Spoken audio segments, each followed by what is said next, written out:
The reason I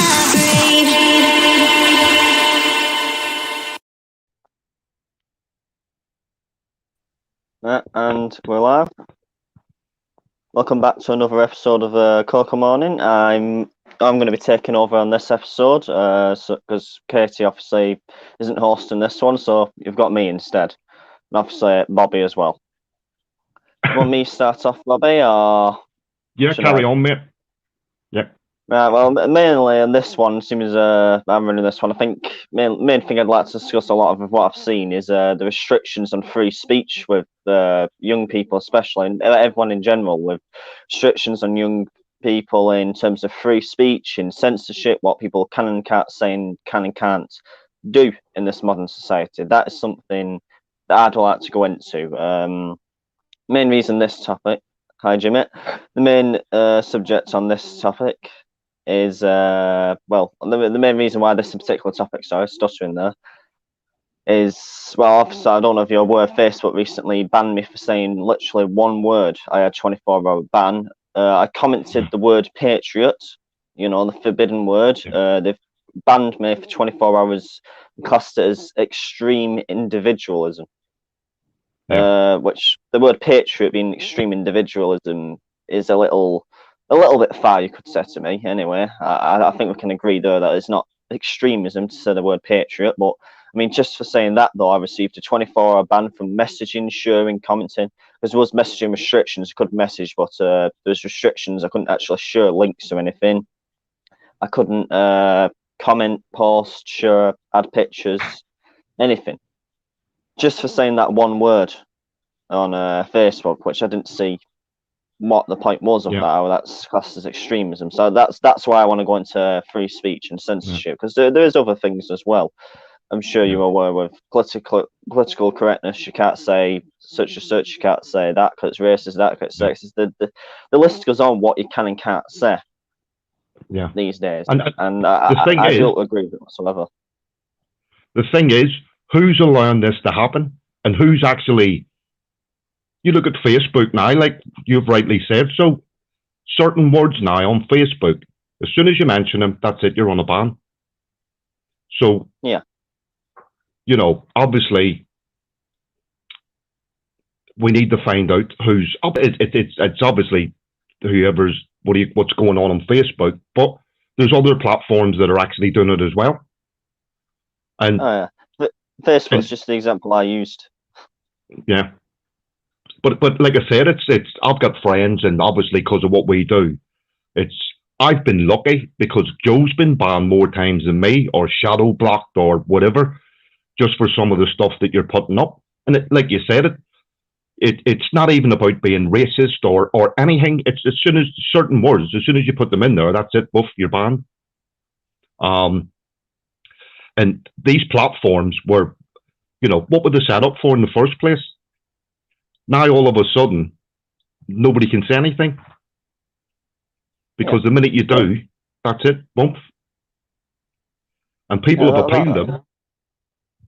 People have appealed the bans and stuff and whatnot. And I know some that have got off, and I know some they've just, that's it, you're banned. And it's like I said, social media, what's it there for? If you're going to police it the way you are, and then, like you just said, can't even put the word patriot in without being banned. So, what do people do? Do you move away from these platforms, or? But if you do, then we all struggle to get different platforms to work from. If they're going to keep on banning you for certain words that's being used. Yeah, I agree completely. I don't see I appealed, man. I did, of course, appeal the word. I tried to appeal it, and then I was told I was wrong, and it's still classed as extreme individualism and extreme organisations it comes under. I did cause a bit of I tried to make a bit of a kick off for Facebook against it. I got a few guys making videos on it, me and my friend Joe, fellow patriot. A few people were putting hashtag I stand with Jordan, things like that, and all that was what happened. Just show support and all against the censorship. I got lucky to an extent. It was 24-hour ban. It wasn't the worst in the world, but I haven't had that many offences. I am quite. I try to be quite. What's the word? Diplomatic. I try to be. I do try to be as polite and all as I can and all. But when you've just got the word patriot gets you banned now. Yeah. That's where it's going a little bit too far. And that's where you can see how bad it really is. I mean, I've seen some people. I can understand a little bit where they'd classes what they have, but this is going to a point where it's just too far now. I mean, the word patriot alone is not a reason to have someone banned. It's just not right whatsoever. And this is just where it's starting. Look, it's getting worse and worse. The reason why we need to tackle these issues now, we have to tackle it before it becomes a major issue. These ideas of what you can and can't say for the protection of people. I read into the terms of use of Facebook and all that, where it says it comes up obviously for the protection of the viewers. When it comes up for the protection of the viewers, apparently, what are they actually protecting the Facebook users from? Exactly, I'd say. The word patriot isn't something that I feel people are going to be terrified of seeing. I don't see where this system is. So I'd argue that it all comes under, I'd link, to political correctness. But the problem I have against political correctness more than anything is it's who decides what is and isn't politically correct. Who decides what you can and cannot say. That's the issue there. Because whoever controls, whoever decides what you can and can't say, they are the ones that are in charge. And that is the issue, I thought. That is what we need to deal with. Somebody's just put up, somebody got banned just for putting up hashtag Save the Children. Now, what's wrong with that? What is wrong with putting up something like that? Hashtag Save the Children, banned. Sorry, that was Robert Blake's. Has just said that he's seen somebody's been banned for putting up hashtag Save the Children. Now, what is wrong with that? Do you know what I mean? But yet you're getting banned for stuff like that. It's ridiculous. It's absolutely ridiculous. So and like I said, we need that's happened. Yeah, but I know vets. Some of the vet sites that they've had the same thing. You put something patriotic up, banned. So like there is some rigs in the algorithm where it monitors what you do and don't say. Like if you use certain words or whatever, then they monitor you more. I mean, I wasn't really thinking into it too much until credit to my fellow patriot Joe for that. He did well with that, but because he said himself. Because recently, I don't know if you've seen, I've been doing a lot on hashtag Justice for Ellie or the Justice for the Girls against the grooming gangs. I've been doing a lot of that.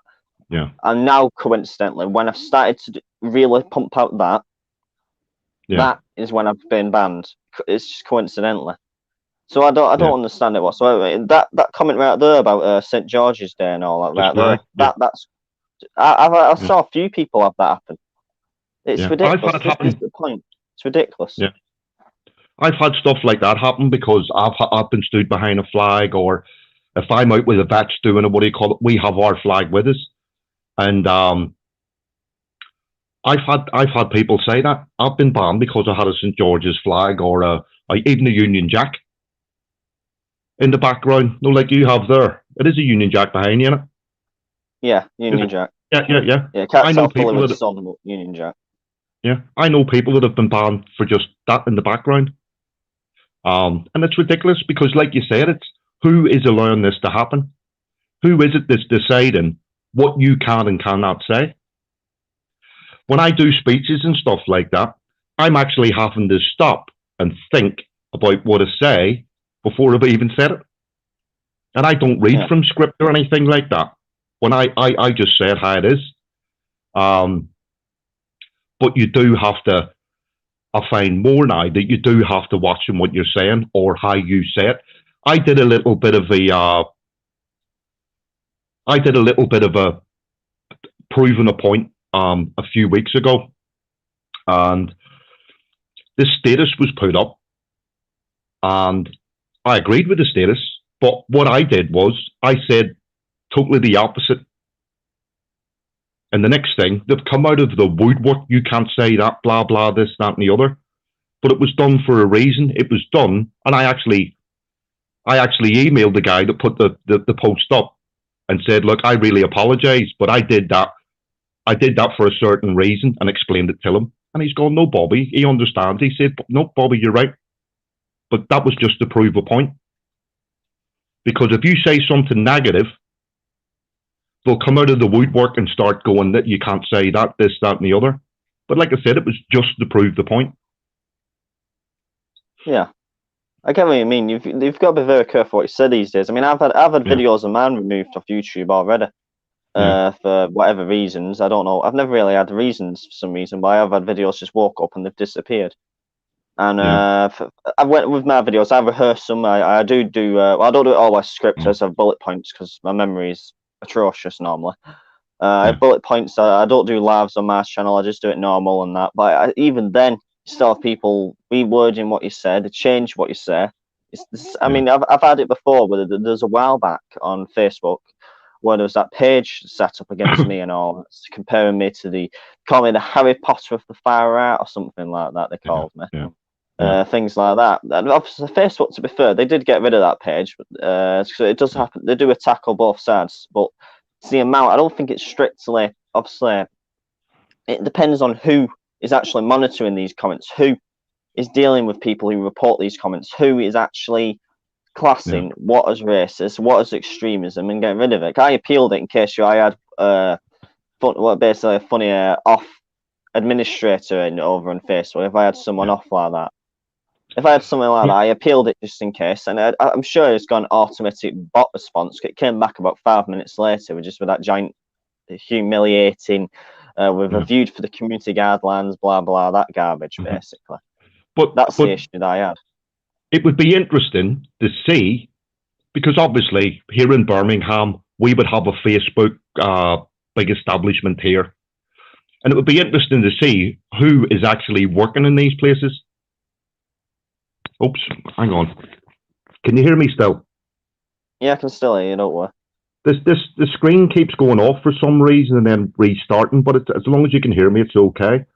No, like I said, it'd be interesting to see who's working in these places, because that was a theory of mine, and I thought, well, is there certain people, I can't say the name, working in these kind of places where they're sitting behind keyboards, you can't say that, buff, and then you're banned. So that would be, that's just a, I don't know, but that could be a theory, and it could, because like you said, who is actually deeming what we say or what we do and you're getting a ban for that because you've mentioned a certain word, and it doesn't even have to be a racist word now. If it was racist, then I could understand the ban, but like you said, you can't mention patriot, you can't mention this, you can't mention that, and who is it that actually turns? Who we want to know? Who is it, or who's in charge that actually says, right, you're banned for saying that? I agree. I do agree completely with you, though. Again, this is the issue that we have, though. It's not strictly just about what is we can and can't say. It's about who decides it. This is where I get more concerned. This is the bigger picture of my concern here. Especially, obviously, I'm quite young, as you obviously can see. I'm 17. Obviously, I want to be able to actually express myself, my views, what I think. And I've talked in past videos on the show and all about the fear that's put against you just for saying things. Never mind the restrictions already in place to stop you from speaking in the first place. Never mind just with the fear of it. I mean, recently, a friend of mine, Jack Thompson, is the North East Y chairman in UKIP over. He's a colleague of mine. He's basically commented on a post, correcting a word, and put the word oppression at the bottom. Just corrected a word with some BLM post, and basically she responded with like a giant. It's like a mafia threat that the woman responded with, and all and the threats I got, saying about she's going to contact all his university and all that, saying that he's a racist and he said this and that and all. And it's all there in giant writing and all. Everything she's threatening to do and all with all the unis and work.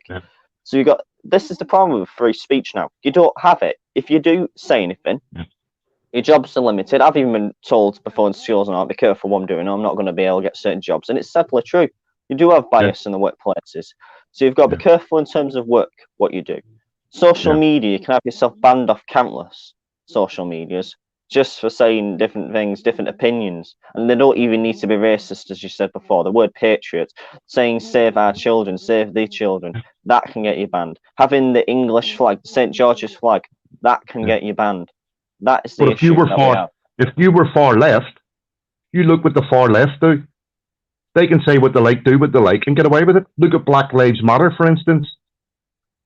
None Oh, of them yeah. are getting banned. You can put anything like that up, but if you're a patriot, anything like that, or like I said, anything that we do, you seem to it's us the ones that's getting banned. Yeah, there is But more you of know us what I getting mean? banned. Yeah, I was looking through the Antifa pages actually recently on Facebook. I've just after this, I've looked into it. What Yeah. they're allowed to post and get away with on the actual Antifa pages, what they can say, and some of the Yeah. violent things as well that are on there Yeah. about wanting to kill Tommy, about because there Yeah. has been a lot of death threats on Antifa pages saying that he deserves what he gets, things like that. About this is what I find controversial as well with these type of groups, where they can say that we apparently said kill for whatever group. So you do get radicals in ours that say daft things Yeah. and all that, but Yeah. you've got the radicals in our set, but then they say the exact same statement. Just the difference is when we said it, when they said it, it wasn't about an ethnic minority; it was about us, which doesn't Yeah. really add up with certain arguments we have. The point I'm making here is a contradiction on Yeah. what you can and can't say. It's free speech for one group and not for the other. It's not one rule of law for all. It is not equality, which is a key element of a democratic system, of course. Mhm. We're losing our democratic principles, and that is the issue that we have. Yeah. I mean, we've got this demo on the 22nd of August, and it's vets, it's sticking up for children, and it's all that. And then Antifa put a post up to counter demo it. And we're all sitting there going, well, hang on a minute. There's nothing racist about what we're doing. So why is it Antifa even bothering turning up? But they were allowed, they put the big thing up on Facebook. We're going to counter demo these racists, started calling us all racists and stuff like that. The post was never taken down. That was allowed to stay up. And they were actually threatening on that post. And like you rightly said, it's hang on a wee minute. We can't say anything, but if you put a derogatory post or a racist post up or anything like that, it's a perfect. That's okay. So Yeah. I don't get it at all. I do not get it at all. And like I said, I would love to find out who is it that's making these decisions that you can't do that or you can do that. Yeah. Maybe Well, somebody should look. Maybe somebody that's the should issue. look We need more to into find out who does it. Facebook and what. Yeah. And what, like I said, freedom of speech is going straight out the window. Well, for some, for people like us, it is. Me and Joe waived our anonymity in a court of law. I signed a legal binding document in front of a barrister and in front of a judge and in front of somebody else to say that I could tell the truth about whatever I've been through. But no, Facebook stops all this from happening. Yeah. It's not just Facebook, to be fair, though. There is other. Oh, It's no, obviously Facebook's the one I'm going into because they're the ones that censored me just for that word, and it's the main. Yeah. I mainly use Facebook. I like the layout. I don't like the bias system. I do like the layout of it all. It just works for me.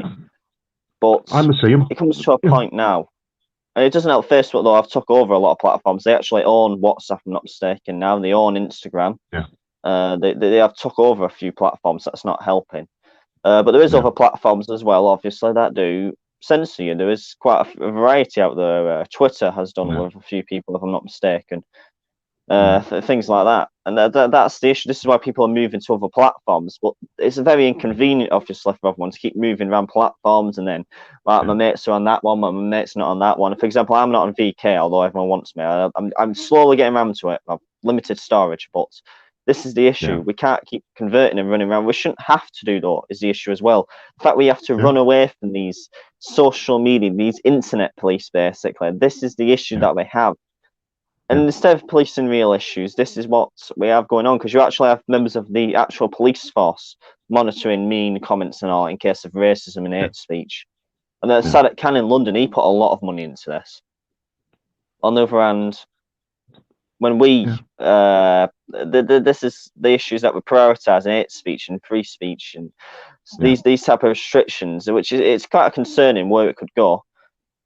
This is what's prioritized, but all the things going on right now. I mean, I was looking into the statistics recently of how many children have actually gone missing I put it on my Facebook page recently. I wish I had the numbers on me right now. It's on my page, Sean. I don't want to accidentally load up the page in case it crashes my stream, because it always does. Yeah. But the point being, the statistics, how many children, there's thousands and thousands across the world. There's countries with up to 20,000 children missing, being sexually trafficked around.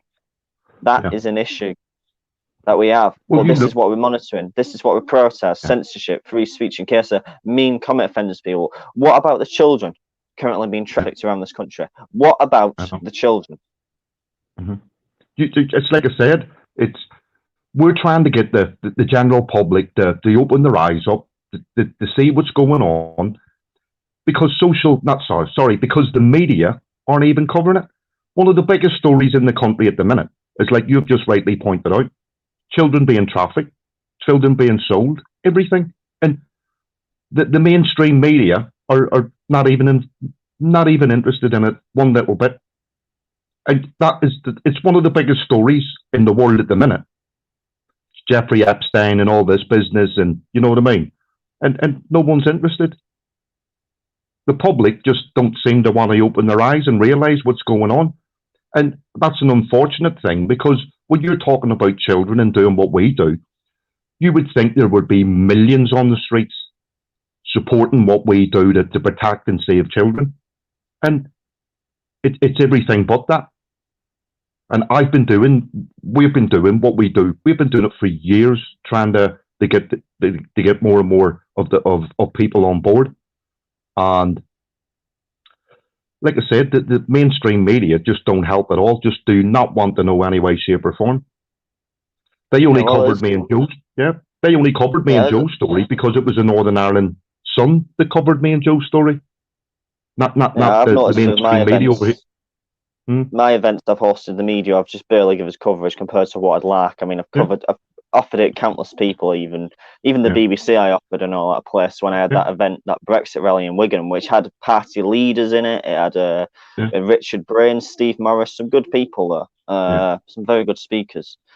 Yeah, and they were interested. It's not just so that's just an example of my experience of media, but it's not just that. It's Joseph Stalin said it. He was very good at controlling his people, Joseph Stalin. Yeah. If you control the media, you control the people. Or something along those lines. But he talked a good amount of how to control people, and it worked. Yeah. There was another quote he did. He referred to it as a chicken. If you could take all its feathers off it and all that, and then still offer it food, then it'd still come to you. I posted that up.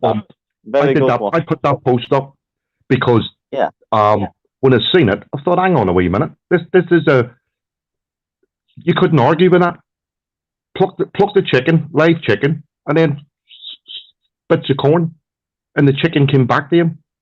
And this is what, well, if you look at the BBC, the mainstream media, as soon as it comes to politics, they will vote for certain people and put them all over the newspapers, and because they want to get them elected and stuff like that. The mainstream media have been doing that for years, because that's the way of controlling people.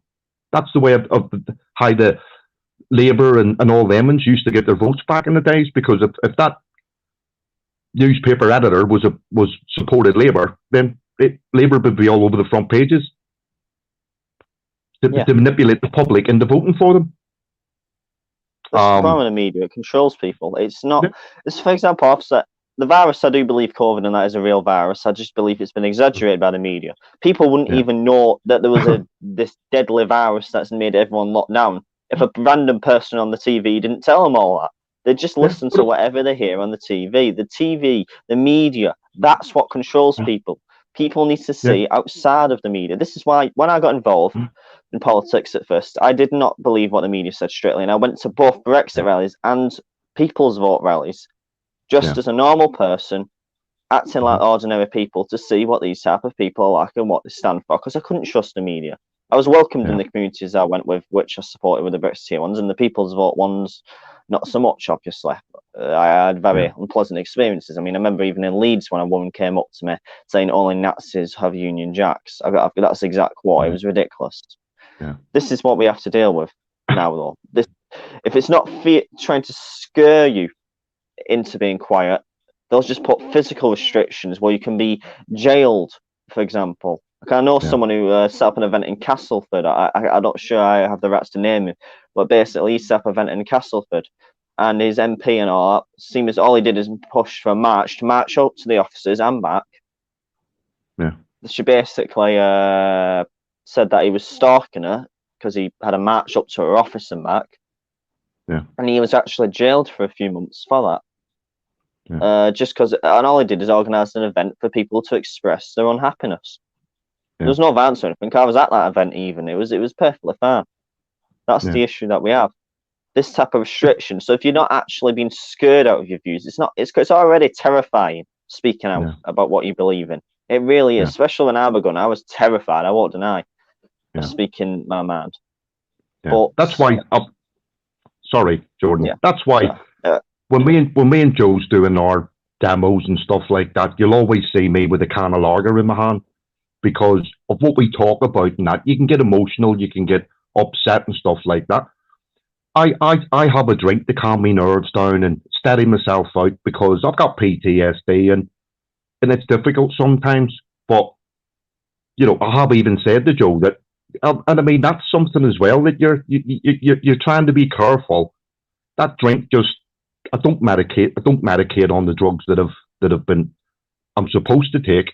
I've stopped taking them for the PTSD. So I'm not on about getting paralytic drunk. I'm on just a few cans to steady the nerves and stuff like that.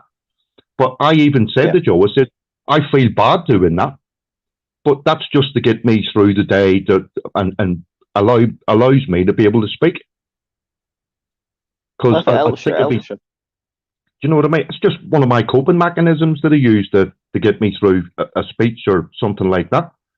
But like I said, this demo on the 22nd that we've got, if 1 million people turned up, that still will not hit mainstream media. They won't be there to broadcast it, to show it and stuff like that. Because they're not interested. They're just not interested at all. I actually had a guy that was supporting Ellie. We were on some forum on Facebook and he was on about getting the media involved. And I messaged him straight away and said, look, we've been trying to get the media involved for years on subjects like this and they're not interested. I said, you can try, of course, try, but the not. And a couple of weeks later, he's, Bobby, you're right, they're not interested. It's like I said, you look at the television now, the way TV's going now, and it's all. Look at the Black Lives Matter adverts that are going up on the mainstream media now, and you're thinking, well, hang on a minute, what about the adverts? What about children? What about putting stuff up? What about putting adverts up on the TV, supporting stop children from being raped and abused every day in this country? But they're not interested. That's never going to happen. Never going to happen. Yeah, and to be honest, I think what BLM's done at the minute is causing even more and more racism. I agree. Absolutely. I really do. It's just made things worse by this point. I mean, I saw a post recently by one of the media, I think it was the Independent, I think it were, who said that it's far right groups have become more racist as a result. Instead, it's not done that. It's actually the amount of black and white crime has in fact increased. I mean, I'm full for equality. I don't. As Katie very well pointed out in the past, as soon as you make it about colour, then it becomes a racist issue, and that's the issue now. Everyone makes it about colour. I generally don't care what colour people are. I had a friend who was his parents were Pakistani. He was a Muslim. He was a good friend of mine all the way through primary school. I had no issues with him. I don't care what colour people or race they are from. I had a friend I had two friends actually from India who, well, one was parents Indian, the other one actually moved here from India when they were a kid, both Indian in college, and both great friends of mine. I don't really care what race you are. It doesn't make any difference to me. I don't judge people on races. No one here does, but for the most part, it's not something that we do. I don't think anyone on this team, especially, does that whatsoever. We just want safety for the kids, for the people of this country. We want things to be better. But when you tell us we're not allowed to talk about whatever groups, that's where it becomes a danger. Well, you can't criticise, and the rights to criticise is essential. Yeah, I've done it. When I've been, everybody that knows me and Joe, they know I will say it how it is. I'm called the truth teller for a reason. If I'm on about the Muslim rape gangs and grooming gangs in this country, I still want the Muslim community to come out and support us, stand by us, unite with us against what's going on in your own communities. What's racist about saying that? But you get called a racist for even mentioning the Muslim grooming gangs. I mention it because the only reason I talk about it and mention it is because every town and every city in this country, there's Muslim rape gangs raping and abusing children. And I've put lists of the whole towns up and everything. It's a massive, massive problem in this country at the minute. But I'm not saying for 1 minute that every single Muslim in this country is a rapist or a paedophile or majority of them are good people. Majority are good people. Yeah. I want them to come and join us. During the COVID pandemic, I was a volunteer 5 days a week at the beginning of it all. For a good amount of it as well. My days only decreased because of time changes, but I did quite a lot though. The kitchens we had 2 kitchens. We had St. John's, and there was another one called Humanity First. Humanity First were Muslims. The whole team were Muslims. You got pictures of me with them and all that. Sat there, me testing the curry that they made and all that, testing it. Delicious. The point in being there, Muslim, it doesn't make a difference. The reason why Islam gets brought up more, I don't think it's strict. Obviously, there's some, you can criticize any religion really, but Islam, I think more the reason why it's the fact that that's the group that you're not allowed to talk about. That's the one where you get called racist more, and that's where it becomes an issue where you can't criticize. It's not the fact that it's Islam; it's the fact that you're not allowed to talk about Islam. If you tell someone you can criticize any religion except that one, then it becomes an issue. It's like Jimmy, for example. Jimmy the Hat, he said before that he does a very good job with. You know Jimmy, obviously. Everyone knows Jimmy the Hat. Jimmy criticizes Islam. All these lefties, not lefties, probably not best term, because you got some lefties that support this, but all these groups like BLM and all calling racist, things like that. But on the other hand, when he does criticise the church as well, though, I mean, things that have happened there, and he has criticised the church quite openly and all that before. Then you hear nothing about him being racist there. That's the contradiction that I don't like, where you can call one group, but you can't call the other. That the right to criticise is part of freedom of speech, and you should be encouraged to criticise, to identify what you think is right and wrong within a group. Me and Joe took our own religion to court and won the biggest court case in Europe. We weren't getting called racist when we took the Roman Catholic Church to court.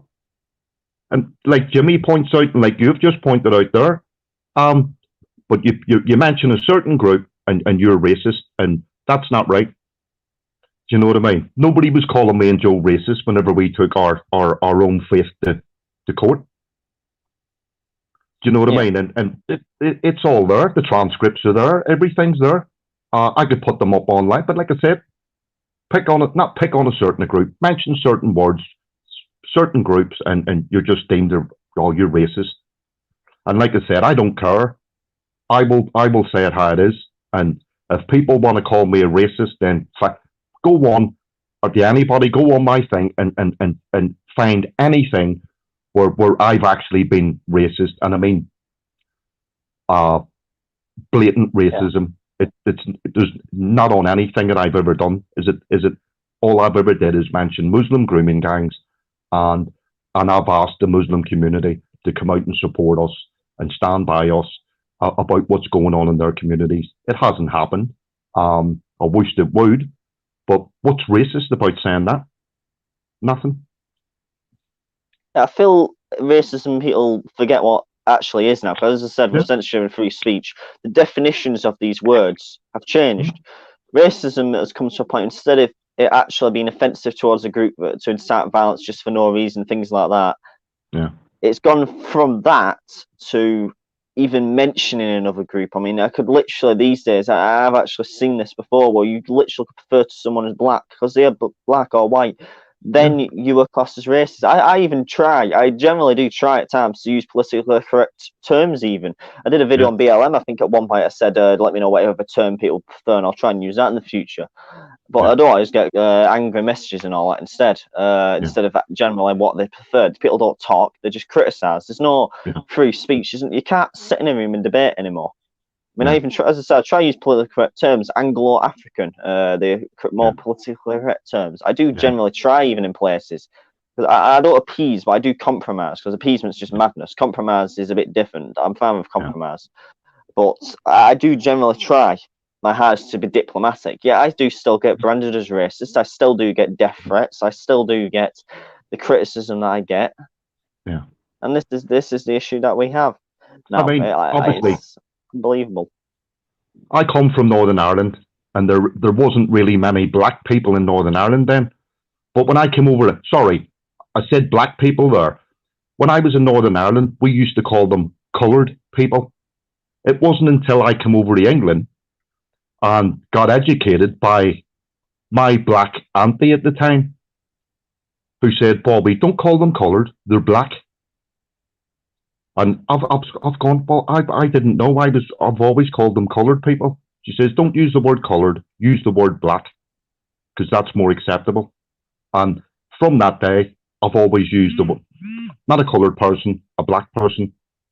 But now you're seeing posts where black people are mentioning the word coloured. I want to be called coloured, and you're thinking, well, hang on a minute. It's where are we going with this? Because I've respected the black communities by saying the word black, but now some black groups it's not black, we're coloured, and I don't get that at all. It's like changing the goalposts. You know what I mean? It was you don't know what to thing say I saw now. recently. There was a group on Facebook, Purple Tories it's called, where basically there was a post, someone put on a post. It's not really the post that gets me, it's just a hypocrisy. You had a BLM supporter put on the post Black Power. It was not removed. But there was someone who put on White Power and it was removed. That's the hypocrisy I don't like. It's like, you see Black Lives Matter all over the place. Yeah. But that's fine. But when I saw a post where someone put White Lives Matter over a motorway bridge, and you see it on the media, racist. Because it was, but just because the colour changed, then it became racist. So different rules for different racial groups, which again in itself isn't equal, and therefore the media, in fact, is one of the biggest racists going. You will not find a bigger racist than the media. Yeah. No, that's true. That is very, very true. The media are. It's the media that's causing more and more racism as well. Because they obviously have some sort of an agenda on all this. And like I said, they need to be held accountable. Because, like you said, you look at social media, how many posts that have been put up, white people getting beat up by black gangs and stuff like that. There's loads of them all over social media. We're not saying it doesn't happen the other way around. Yeah, exactly. But they'll put if a white gang was to beat a black person up, it would be all over the news. But when it goes the other way, there's nothing. I get a lot of friends of mine are from America, and these are black people who have put them posts up, criticizing what their own communities are doing, and like the looting of shops and all that business. That when what do you call it, got murdered by the cop? Yeah, George Floyd. George Floyd. Now, don't get me wrong, he didn't deserve to die like that, but it's. I'll say it as it is. The guy was an asshole, a complete and utter asshole, putting a gun to a pregnant woman's stomach and raping her and beating her up and all that business. He was no angel. It's still. I'm still not saying that he should have died like that, but they've made a drug taking asshole into a hero. And it's not a very good role model choice. That's what I'm saying. The issue is, yeah. This guy who does all this, as you said before, with a gun, the pregnant woman. He was actually being, the reason he was being pulled over was to be arrested for a crime he committed. He had a gun to someone, I already knew, about an hour or so before he was arrested. And he walked into. Sorry, carry on, Jordan. That is the man who they've shown as a hero that the whole world has rioted for. On the other hand, all these children and all that that have been raped, there's no one there for them. The whistleblowers, Exactly. Melanie Shaw and Carl Woods, no one's there rioting for them in comparison.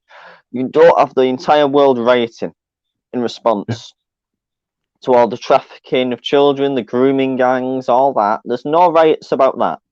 Yeah. But a criminal gets killed by a cop, then the whole world riots. Yeah. What about that 5-year-old kid that was shot, white kid, that was shot dead by a black man the other day? A 5-year-old in America, shot dead because he paddled up his path on his bike. A 5-year-old white child shot dead. Huh? Where was the riots in America for that? Do you know what I mean? It's like I said, it's ridiculous. Absolutely ridiculous.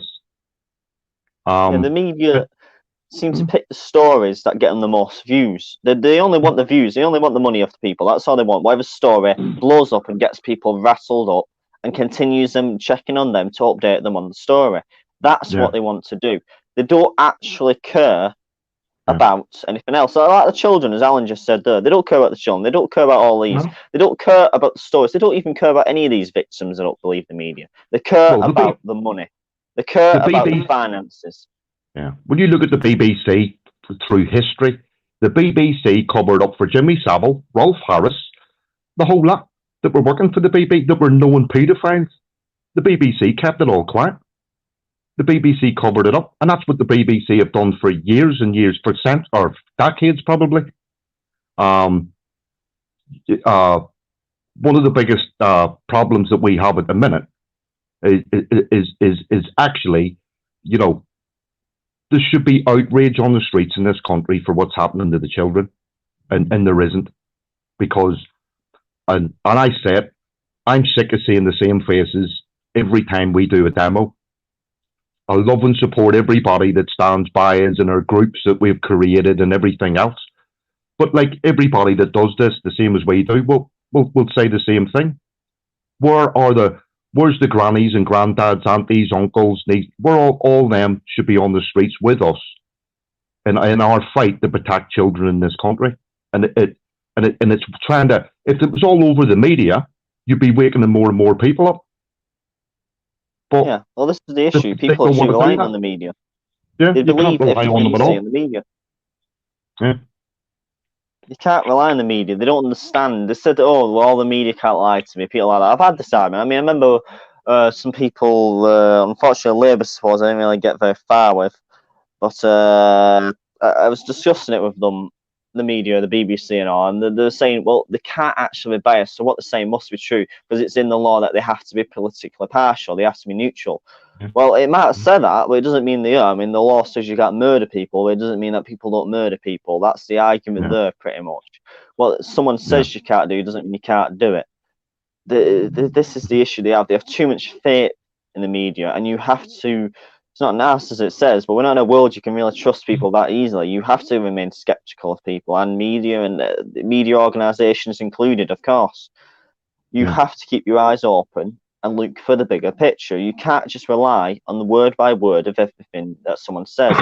The BBC might be there for us, apparently, anyway. It's supposed to be. It might say it is, but it's clearly not there for us, I'd argue.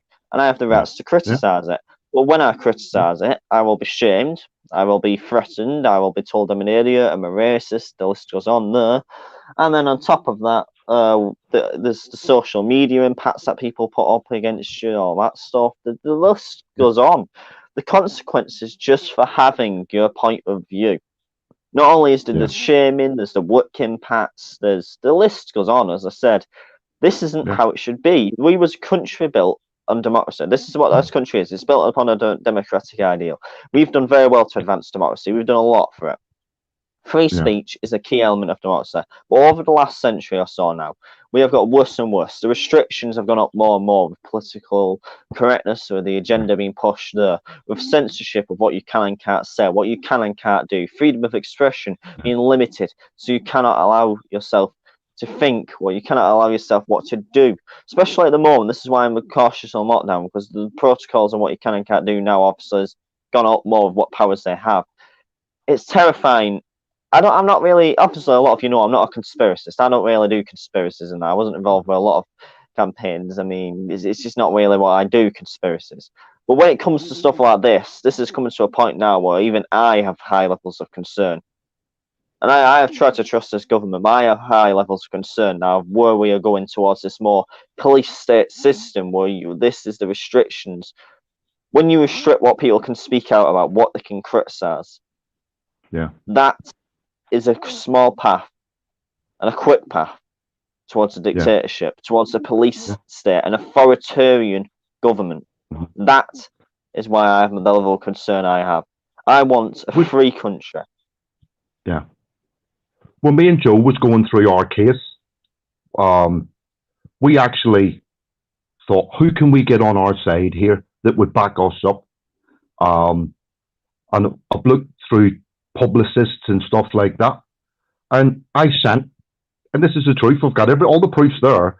Me and Joe sent Max Clifford emails, tried ringing his office, everything, explaining that we were going through our abuse case. And would he be interested in getting involved with us to try and get this out to the media and stuff like that?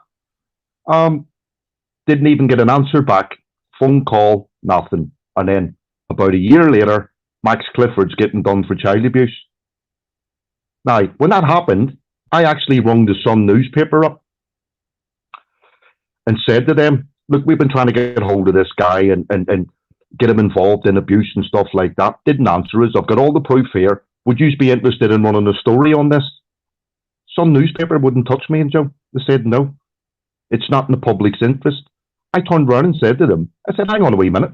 I said, Max Clifford's all over the news. He's in the newspapers. You are actually reporting on the story of what he's done in this, that, and the other. And that still wouldn't touch me and Joe's story on Max Clifford. And you thought they would have dived on it. Didn't it? Weren't interested. This is the problem in the media, though. When you've talked about the public interest, they don't know what's in the public interest. They decide what's in the public interest. This is the problem in the media. The media decide what the people want to hear.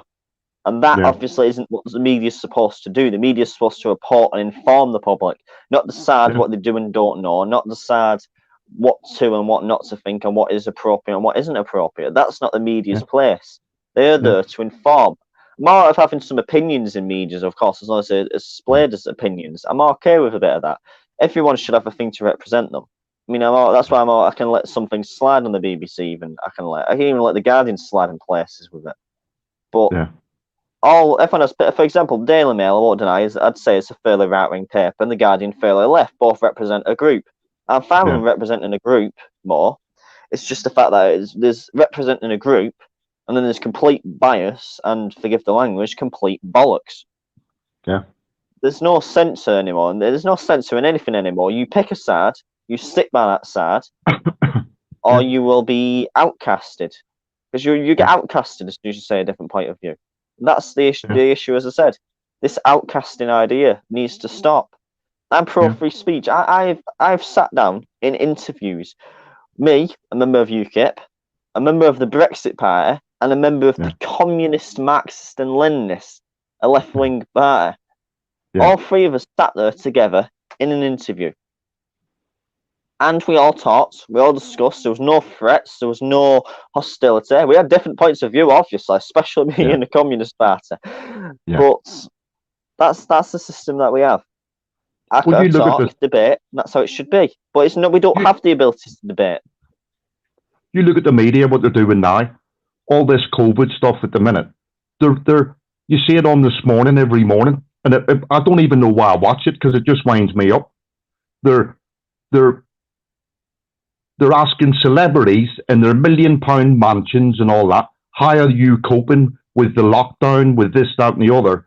And I'm thinking, hang on a minute, why don't you go and interview somebody in a flat? Some couple that's stuck in a flat somewhere that haven't got a couple of acres back garden to walk around to help them out, that haven't got a swimming pool in the back garden.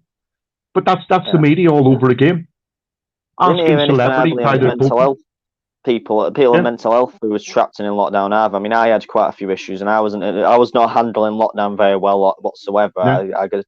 I was just really stressed. I suffer from a few panic attacks over the time, stuff like that. Quite depressed as well. I mean, some people are worse. I mean, a lot of people actually did. We did lose a lot more people in suicide during the coronavirus main lockdown period. It was atrocious.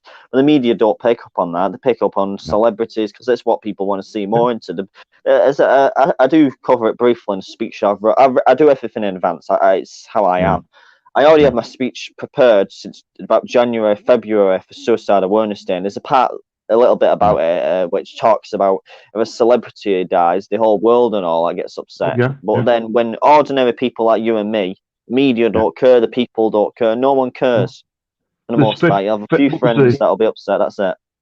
Yeah, we're on. It's another one as well that we'll get on because the media don't cover that either. When you look at the boat people that's coming over now from France, getting put in £900 a night hotels, and you've got vets on the streets committing suicide, and people that have served this country dying on the streets. But yet, if you roll over on a blow-up rubber dinghy, you'll get a nice hotel, 5-star hotel, and 3 cooked meals every day. Well, I did a video on that recently, the immigration. I mean, the Justice for Ellie one was a big one I did. I'd recommend going off what was before. But the immigration one as well I did recently on my channel, Caped Crusader, anyone who doesn't know that. I would recommend it. I'd link it in here myself, but I don't know how to do that. But it is on my channel, the Capes Crusader, the video I did on immigration. That was it covered everything, really, I'd say. I mean, it covered about the legal things with visas and that, about the financial impact. It's not the fact that I don't want to help these people, it's the fact that we can't physically help this many people because the housing, the financial aspect of it. And I've had a look at the statistics. I've even gone off the groups that are pro-refugee. I've gone into it. I've done the math myself. Telegraph reported, I think it was 1.2 million, something like that. Add in the 37 pounds per week and all. Add how many weeks in a month, and add the months for a year, and then so that price would be for one per year, or one immigrant per one illegal refugee per year. Then, whatever term you prefer. Add that up, and then times it by the amount of migrants. Then, because you've got the one per year. So 1.2 million. It would add up to times in it by, because of the fact that that's how many there's reported to be living here, and it adds up to millions and millions of pounds. That it's absolutely substantial. I wish I had statistics on me. I'm not obviously I can't remember all the numbers though. But covering it more in videos, I do plan on going into it more.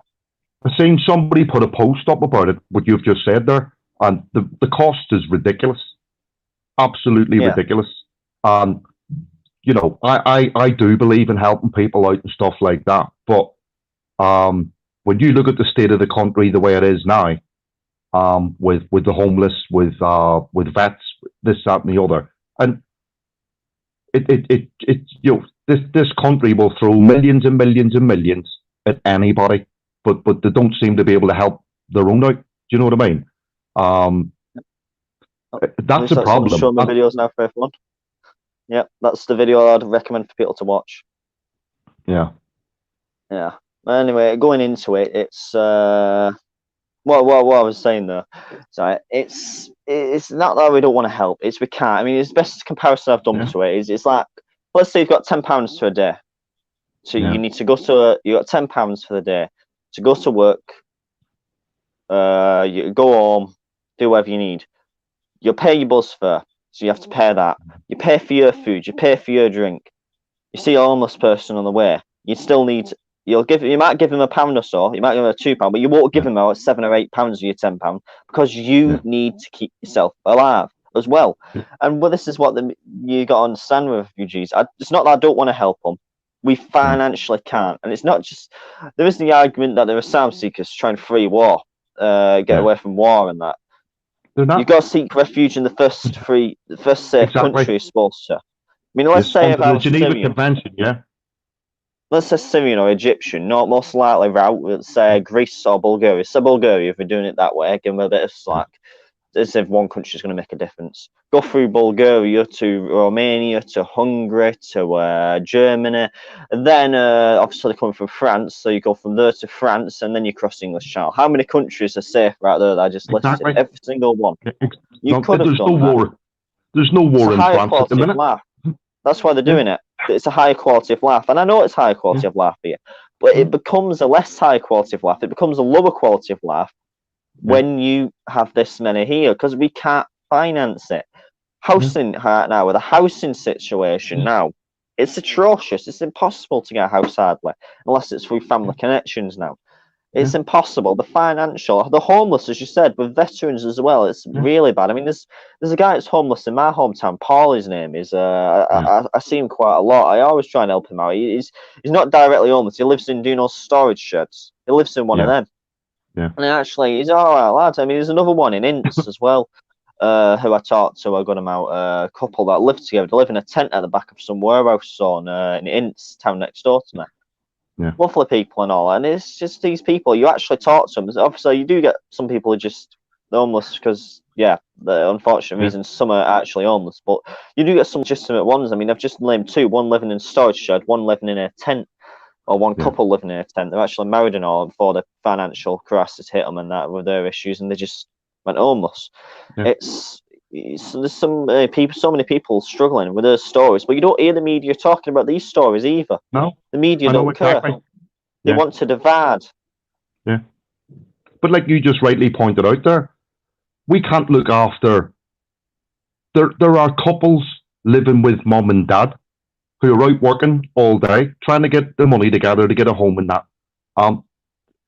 People on council lists waiting. And where's all these immigrants that staying in the hotels? Where are they going to get a house from? But I guarantee you that they will get priority over somebody that goes out and works for a living. We've got people on food banks and food couples that are, I'm not on about people that can't be bothered to work.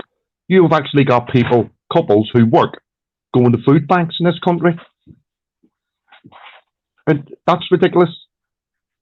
But like I said, if you look at the numbers, it's too many. I mean, the Telegraph reported there was about 1.2 million already here. Let's look into that. 7,000. The Telegraph also reported 7,500 by Christmas extra. So that's even more adding up. That's a lot of people before Christmas.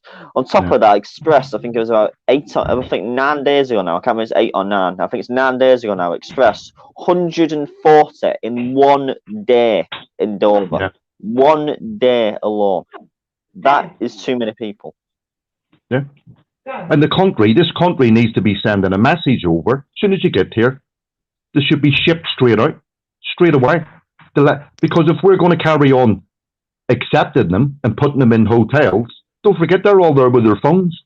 Oh, we've just landed. Oh, we're in a 5-star hotel now. That's the message that's going back. The message needs to be that they need to be stopped, because it's going to carry on and on and on until they get the message that, that's it, it's stopping, you're not doing it no more.